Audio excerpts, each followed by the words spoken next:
Bom, pessoal, depois que nós vimos a aula sobre avaliação da qualidade metodológica dos ensaios clínicos, vamos falar um pouquinho sobre avaliação de qualidade metodológica das revisões sistemáticas, que é através de um instrumento chamado AMSTAR 2. Em um primeiro momento pode dar um pouco de trabalho, pode ser até um pouco cansativo, mas à medida que vocês forem se habituando na leitura de revisões sistemáticas, vocês vão compreendendo e vão verificando a presença ou não dos itens da AMSTAR 2, direcionando vocês no sentido se estão com uma revisão de boa qualidade metodológica nas mãos ou não. A AMSTAR 2 ela é composta por 16 critérios, 16 itens. Alguns itens são chamados de itens críticos e outros itens são chamados de itens não críticos. E aí são perguntas e simplesmente nós vamos identificar se esses itens estão presentes ou não na revisão sistemática, na descrição da revisão sistemática. Tá? A ausência desses itens é um indicativo de uma diminuição na qualidade metodológica dessa revisão. E aí nós vamos comentando e descrevendo um pouco para vocês cada um desses itens. Tá? Então, como vocês podem verificar na tela, o primeiro item se refere à pergunta de pesquisa. Então, se a pergunta de pesquisa e os critérios de inclusão compõem componentes da PICO. Então, isso vai estar muito bem claro, muito bem explícito na metodologia da revisão, se ela seguiu os critérios de elaboração da pergunta de pesquisa baseado na PICO. Na PICO ou na PICOT. O segundo critério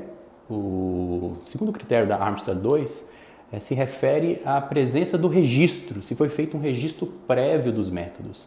Geralmente esse registro é feito na plataforma Próspero e também, quando é feito esse registro, ele está descrito na metodologia da revisão. O terceiro item da AMSTAR é se o delineamento de estudo dos artigos incluídos na revisão está claro. Então tem que estar bem claro se o delineamento de todos os estudos que foram incluídos naquela revisão esteja claro durante a descrição dos métodos. O quarto item é se a busca foi realizada em pelo menos 2 bases de dados. Existem várias bases de dados em saúde, mas é considerado como item a busca em pelo menos 2 bases. O quinto item da AMSTAR se refere à seleção dos estudos. Então, se a seleção dos estudos ela deve ser realizada em duplas. Então, 2 autores devem fazer essa seleção dos estudos que serão incluídos na meta-análise.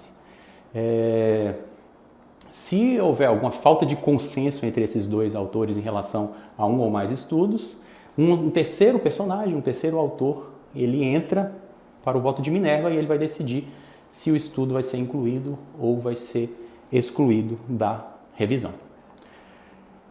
O sexto item se refere à extração dos dados. Essa extração dos dados de cada estudo incluído na revisão, a extração dos dados também deve ser realizada em dupla. Sétimo item. Os estudos excluídos, eles devem ser listados e com a justificativa por que eles foram excluídos. É importante verificar também se há essa lista dos estudos que foram excluídos e qual a justificativa, uma justificativa breve porque cada um foi excluído. Oitavo item. Se foi realizada uma descrição detalhada de cada estudo incluído na revisão. Normalmente é a primeira tabela da revisão, uma tabela grande, onde é detalhado vários itens dos estudos incluídos na revisão. Nono item da AMSTAR 2.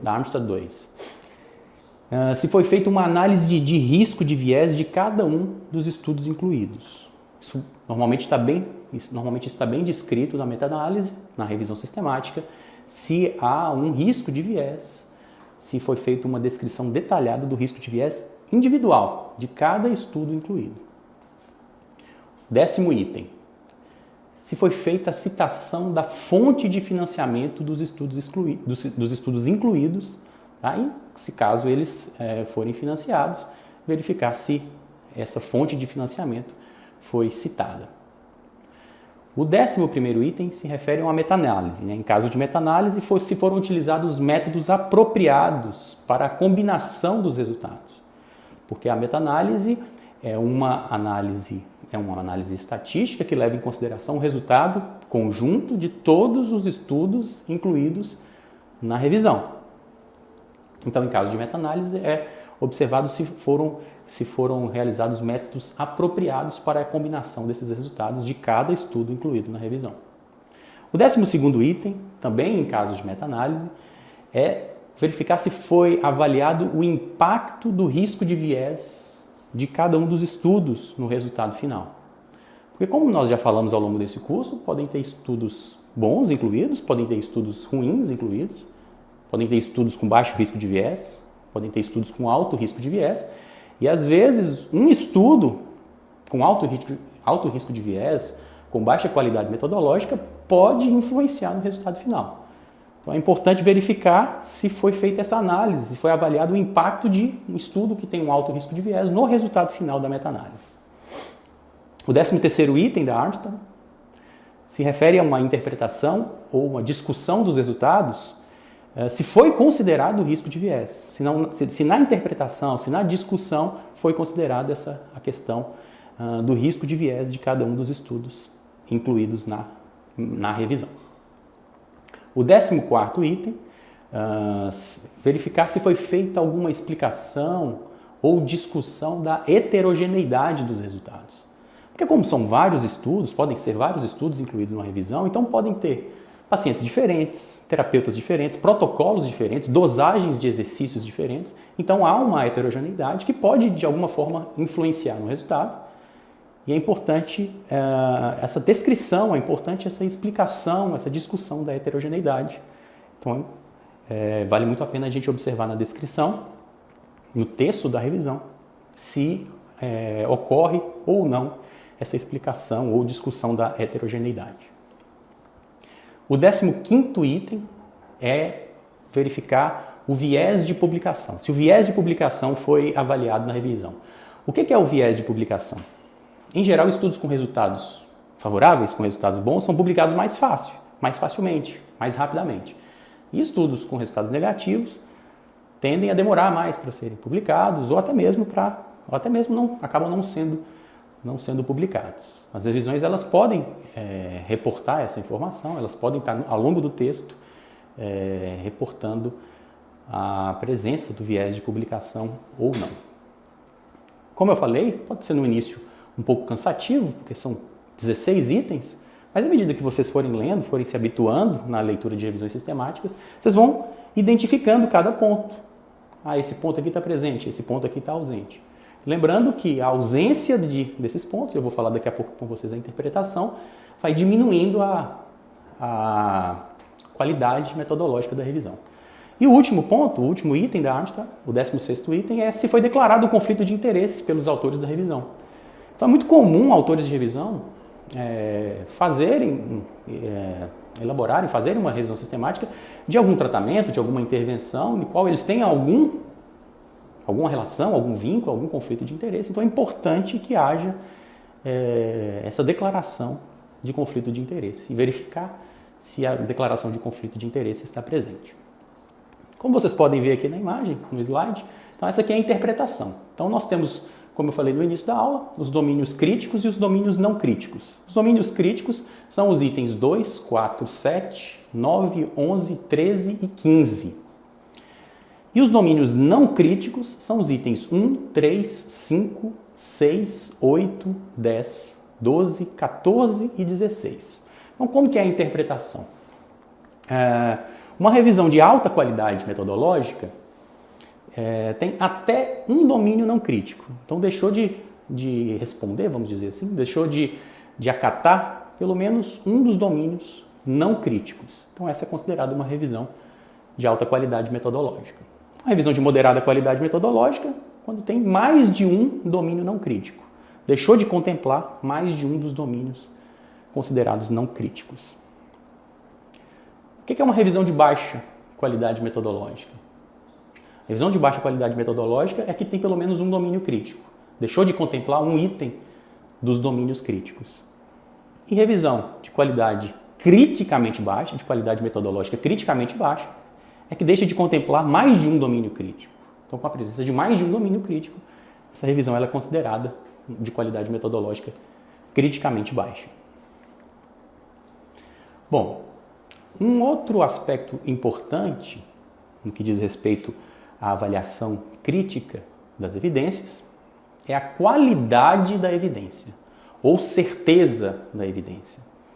E é muito importante a gente saber diferenciar o que é qualidade metodológica e qualidade da evidência. Qualidade metodológica se refere ao risco de viés, se refere à validade interna do estudo. Qualidade de evidência é a força de recomendação daquela evidência. E essa força de recomendação, ela é descrita, ela é direcionada para as revisões sistemáticas e diretrizes de prática clínica.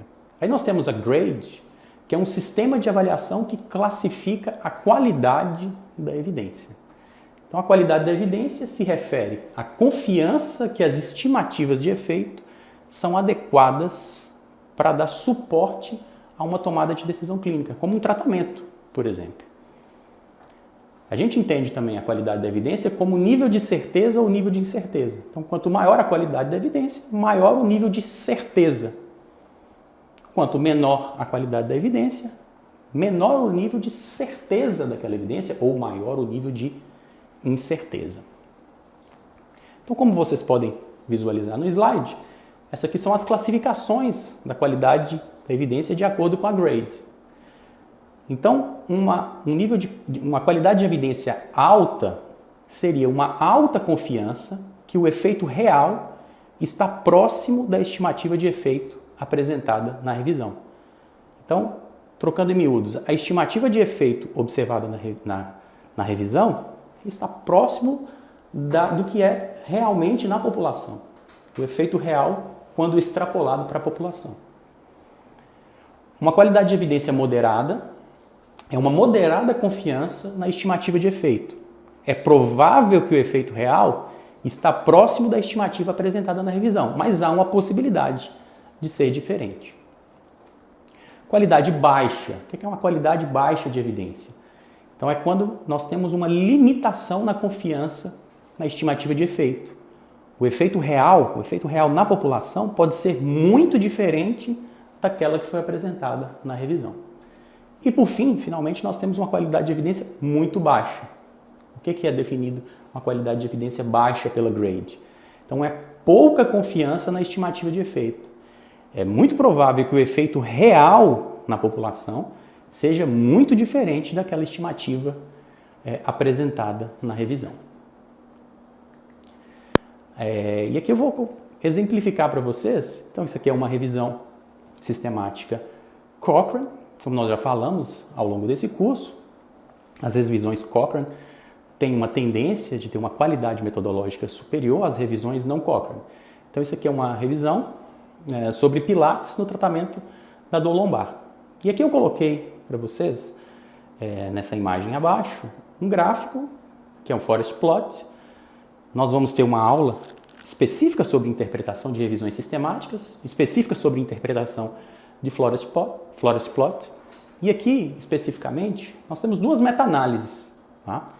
Que é sobre o efeito do Pilates na intensidade de dor, no curto e no médio prazo.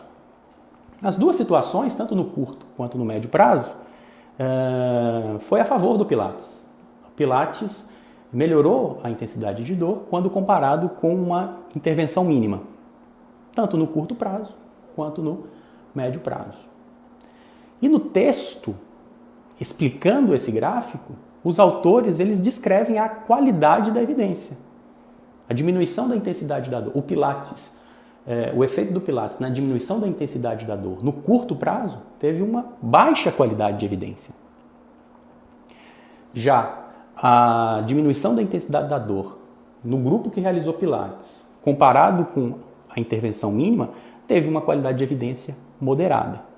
Então, além da interpretação do gráfico em si, repito, nós vamos ter uma aula específica sobre a interpretação do forest plot, o autor ele descreve também sobre a qualidade da evidência.